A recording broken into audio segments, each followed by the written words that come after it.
আর তাণ্ডবে থাকছেন না নিশো, শেষ মুহূর্তে চমক সিয়াম আহমেদ। আসন্ন ঈদুল আজহায় মুক্তি পেতে যাচ্ছে আলোচিত সিনেমা তাণ্ডব। শাকিব খান, জয়া আহসান ও সাবিলা নূরের মতো তারকাদের নিয়ে নির্মিত এই সিনেমা নিয়ে ইতোমধ্যেই শুরু হয়েছে তুমুল আলোচনা। তবে সবচেয়ে বেশি গুঞ্জন ক্যামিও চরিত্র ঘিরে। সিনেমার পোস্টার আর টিজার প্রকাশের পরই সোশ্যাল মিডিয়ায় ভেসে ওঠে নানা আলোচনা।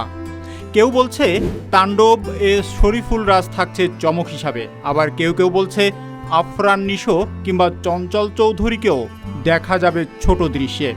কিন্তু এইসব গুঞ্জনের অবসান ঘটালেন পরিচালক রায়হান রাফি নিজেই। তিনি বললেন, না ধুর, আজাইরা মানুষজন এগুলো ছড়াচ্ছে।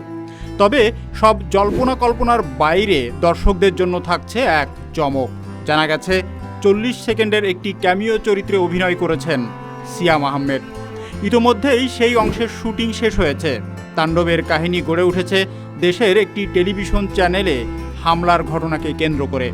সেই ঘটনার জের ধরেই শুরু হয় নাটকীয় মোড়, উঠে আসে মিডিয়া, রাজনীতি ও ক্ষমতার টানাপোড়েন। সিনেমায় আরও অভিনয় করেছে আফজাল হোসেন, FS নাঈম, ডাক্তার এজাজ, শহীদুজ্জামান সেলিম ও রোজি সিদ্দিকীর মতো গুণী শিল্পীরা।